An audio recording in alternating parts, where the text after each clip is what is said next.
अस्सलाम वालेकुम, मेरा नाम है मोहम्मद साकिब। आज हम पढ़ने वाले हैं 9th क्लास की एक्सरसाइज 1.6 को एज अ लॉन्ग क्वेश्चन के लिए बहुत ज़्यादा इंपॉर्टेंट है। और इसमें हम दो रूल्स को पढ़ने वाले हैं। पहला रूल्स हो गया क्रैमर रूल्स और दूसरा मैट्रिक्स रूल्स। और हम क्रैमर रूल्स के बारे में पढ़ते हैं। ये एज अ लॉन्ग क्वेश्चन के लिए बहुत ज़्यादा इंपॉर्टेंट है, पेपर में आने वाले क्वेश्चन हैं एज अ 9th क्लास के लिए। तो इसमें हमने सबसे पहले फार्मूला को अच्छे से प्रिपेयर करना है। एक्स और वाई की वैल्यू को फाइंड करने के लिए, एक्स की फाइंड करने के लिए हम A1 का और ए करेंगे, और जब हम y को फाइंड करेंगे तो हमारे पास जो होगा वो होगा A2 और a के लिहाज से होगा। ठीक है। बहुत सी जगह पे बहुत से फार्मूलाज हैं, लेकिन ये फार्मूला आप अच्छे से प्रिपेयर करेंगे तो ये उम्मीद करता हूँ कि आपको अच्छे से समझ आ जाएगा।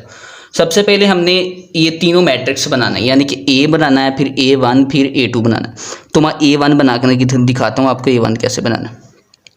तो A1 के लिए हम क्या करेंगे, 2 और 3 को, उसके बाद माइनस के 2 को और 2 को लिखेंगे ये वाले।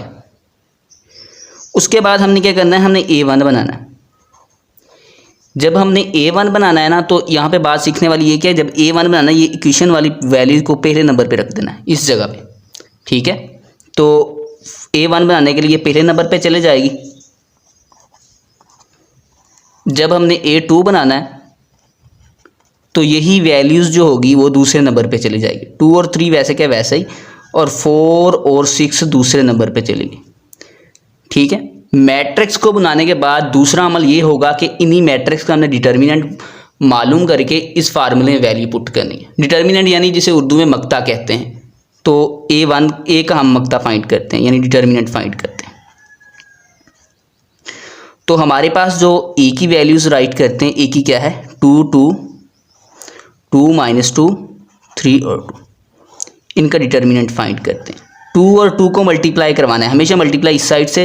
अगर किसी को डिटर्मिनेंट नहीं फाइंड करने आता तो हमने वीडियो ऑलरेडी बनाई है 1.5 पे, तो वहाँ जाकर समझ सकता है। 2 और 2 को मल्टीप्लाई, माइनस का साइन, 2 और 3 को।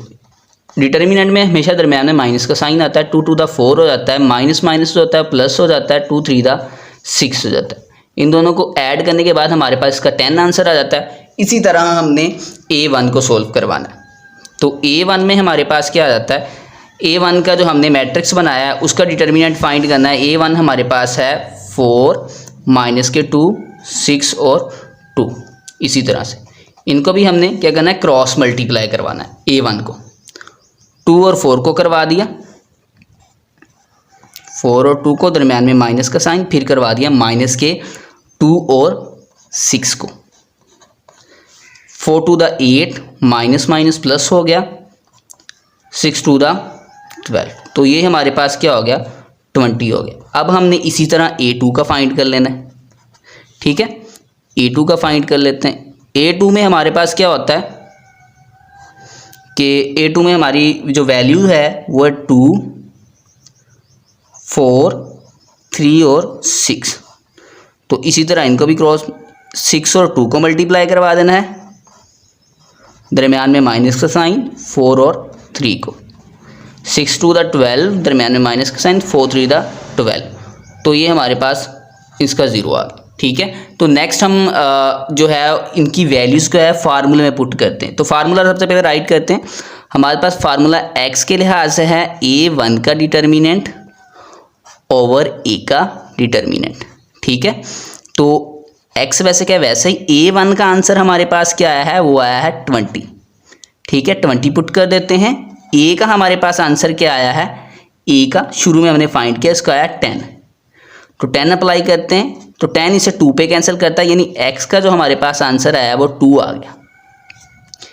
इसी तरह हम b का फाइंड करते हैं, यानी कि y का फाइंड करते हैं। तो y हमारे पास इसका फार्मूला है, A2 का डिटर्मिनेंट था ओवर A का था। A2 का जो हमारे पास आया वो 0 आंसर आया, ये वाला 0 आंसर आया A2 का।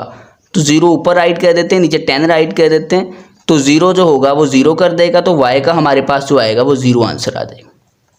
y हमारे पास क्या आ जाएगा, 0। तो ये कुछ इस तरह से क्रैमर रूल का क्वेश्चन। लेकिन दोबारा से देखते हैं, इसका यही तरीका सबसे बेस्ट है। तो हम क्या करते हैं कि x के लिहाज से करते हैं, ये इसका फार्मूला है, y के लिहाज से ये फार्मूला प्रिपेयर करना है। उसके बाद अपने a का मैट्रिक्स बनाना है। फिर a1 का बनाने के लिए मैंने कहा इस वैल्यू को पहले नंबर पे, इस तरह a2 का, और इनका डिटर्मिनेंट फाइंड करके इनकी वैल्यूज़ को हमने ये करना है फार्मूले में पुट कर देना है। पुट करने के बाद कैंसिल आउट करवाना है और x और y का आंसर आ जाएगा। अब हम चलते हैं इसके दूसरे रूल पे, यानी मैट्रिक्स इन्वर्स रूल पे चलते हैं। हाँ जी, तो इसी क्वेश्चन को हम इसके दूसरे रूल्स यानी इन्वर्स मैट्रिक्स से सोल्व कर लेते हैं। याद रखिएगा कि क्रैमर रूल हो या इन्वर्स मैट्रिक्स रूल्स हो, इनके आंसर्स जो होते हैं, एक क्वेश्चन हो उनके दोनों के आंसर जो हैं इक्वल आया करते हैं। तो मैट्रिक्स इन्वर्स देखते हैं, जिसे उर्दू मीडियम वाले जो कहते हैं वो ज़रबी माकूस भी कहते हैं। तो हम देखते हैं सबसे पहले कि इन्वर्स मैट्रिक्स का जो है वो फार्मूला। तो इसमें जो हमारे पास जो फार्मूला होता है इसका, वो फार्मूला होता है x is equal to a का इन्वर्स और b। ठीक है, जिस तरह हमने क्रैमर रूल में हम सेट्स बनाए थे, तो इसी तरह इसमें भी हम मैट्रिक्स बनाते हैं, सेट मैट्रिक्स यानी बनाते हैं। तो x का मैट्रिक्स बनाते हैं सबसे पहले। x का बनाने के लिए हमारे पास जो है अल्फाबेट दो यूज़ हो रहे हैं, x और y। तो x की जगह पे x और y राइट कर देते हैं। उसके बाद a बनाएंगे, तो a हमने ऑलरेडी बनाना सीख लिया है। तो a में हम क्या करते हैं, ये वैल्यू राइट करते हैं। तो या 2 होगा, -2 होगा, 3 होगा और 2 होगा। इसी तरह b बनाते हैं, इक्वल की दूसरी साइड पे जो होते हैं वो b होते हैं। तो इन मेथड में थोड़ा सा यही डिफरेंट है। ठीक है, एज अ लॉन्ग क्वेश्चन बहुत ज़्यादा इंपॉर्टेंट है।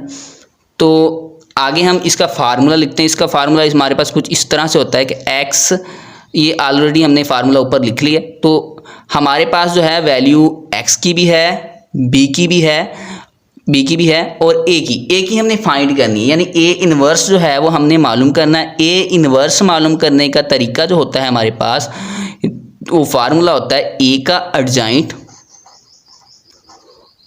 इसका फार्मूला जो होता है हमारे पास a का इन्वर्स, a का एडजॉइंट और a का डिटर्मिनेंट होता है। ठीक है, तो ये हमारे पास फार्मूला मेनली मैट्रिक्स इन्वर्स का ये है।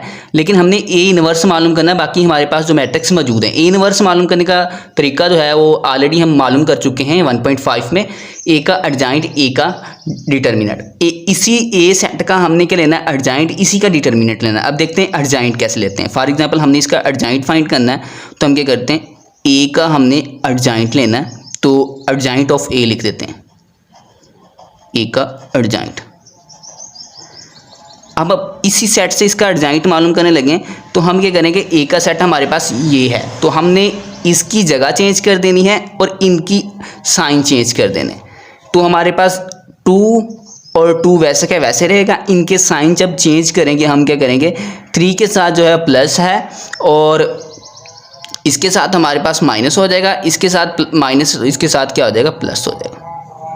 ये हमारे पास एडजॉइंट आ गया। अब तो हमने इसी सेट a का जो है वो डिटर्मिनेंट मालूम कर लेना है। तो हम क्या करते हैं, इसका डिटर्मिनेंट फाइंड करते हैं। तो हमारे पास सेट a जो है ये वाला है, तो 2 - 2 3 और 2 है। इसका डिटर्मिनेंट ले लेते हैं। तो डिटर्मिनेंट लेने के लिए हम क्या, इन दोनों को मल्टीप्लाई कराते हैं, दरमियान में माइनस का साइन लगाते हैं। तो ये माइनस के 2 जो होंगे 3 से हो जाएंगे, 2 to the 4 हो जाता है, माइनस माइनस प्लस हो जाते हैं, 2 3 the 6, तो ये हमारे पास 10 आ जाता है। ठीक है, अब हम इस वैल्यूज़ को फार्मूले में पुट कर देते हैं। हमारे पास a इन्वर्स का जो फार्मूला है हमारे पास, ये इसी वैल्यूज़ को फार्मूले में पुट करते हैं। तो हमारे पास जो है एडजॉइंट वाली वैल्यू जो है ये है, तो हम इसे राइट कर लेते हैं। हमारे पास थी 2 माइनस के 3 और 2 थी, और उसी के बाद हमारे पास जो वैल्यूज़ थी a के डिटर्मिनेंट की, वो 10 थी, 10 नीचे राइट कर लेते हैं। अब हमने इसी वैल्यू को फार्मूले में पुट करना। फार्मूला हमारे पास ऑलरेडी था x equal to a inverse b, तो इनकी वैल्यूज़ को हम पुट करते हैं। तो हमारे पास जो था x is equal to a inverse b था। तो हमारे पास x की जो वैल्यू होती है वहाँ पे था x और y, और a इन्वर्स की वैल्यू जो हमारे पास ये आई है। हम क्या करते हैं, 1/10 को एक साइड पे लिख लेते हैं। पहले हम इन दोनों को मल्टीप्लाई करवा देते हैं। एडजॉइंट की वैल्यू ये राइट कर दी हमने। अब इसके साथ b की वैल्यूज़ को राइट करते हैं। तो b की हमारे पास थी 4 और 6 थी। ठीक है, तो 4 और 6 को b को इसकी जगह पे पुट करते हैं। तो हमारे पास 4 और 6, इन दोनों को मल्टीप्लाई करवाते हैं, फिर 10 से डिवाइड करवा देते हैं। तो हम इसे यहाँ पे करवा लेते हैं। ठीक है, ताकि आप लोगों को जो है ना फोकस ना हट सके। तो गौर से देखिएगा 1 और 10 वैसे क्या वैसे राइट कर दिया, तो इन दोनों को मल्टीप्लाई करवा लेते हैं। ये x और y इसके साथ लिखा हुआ है x की दूसरी साइड पे, यानी कि इस साइड पे हमारे पास x और y लिखा हुआ, ठीक है। तो 2 4 द 8, दरम्यान में प्लस का साइन, 2 6 द 12, इस तरह 3 4 द 12 माइनस के, 2 6 द 12 माइनस के, जमा के 12। तो 1/10 इधर राइट किया हुआ, ठीक है, ये सब के साथ डिवाइड हो जाएगा। तो हम क्या करते हैं कि 8 और 12 हमारे पास हो जाते हैं 20, तो ये 12 में से 12 गया 0 हो जाते हैं। तो हमारे पास इस साइड पे x और y है, ठीक है। तो y इक्वल टू 1/10 था, यहाँ पे हमारे पास बना था 20 और यहाँ पे 0। तो हम क्या करेंगे 10 को दोनों के साथ डिवाइड करवा लेते हैं, 20/10, ठीक है, और 0/10 कर देते हैं। तो हमारे पास इस तरह से, तो यहाँ पे x और y है। तो 10 जो है वो 20 को 2 पे कैंसिल करता है, और 0 जो है वो 0 हो जाएगा जब भी 0 डिवाइड होगा। तो ये हमारे पास 2 हो जाएगा, यहाँ पे 0 हो जाएगा। तो यहाँ पे हमारे पास है, तो हमारे पास यहाँ पे जो था वो x और y था। तो पहले वाली वैल्यूज़ जो होगी वो x ही होगी, यानी 2 जो होगा x का, और y का जो होगा वो हमारे पास 0 होगा। तो इसी क्वेश्चंस का भी सेम ही आंसर आया। वही क्वेश्चन हमने क्रैमर रूल से सॉल्व किया था, वही हमने जो इन्वर्स रूल से सॉल्व करवाया, ठीक है। तो ये एज अ लॉन्ग क्वेश्चन के लिए बहुत ज़्यादा इंपॉर्टेंट क्वेश्चंस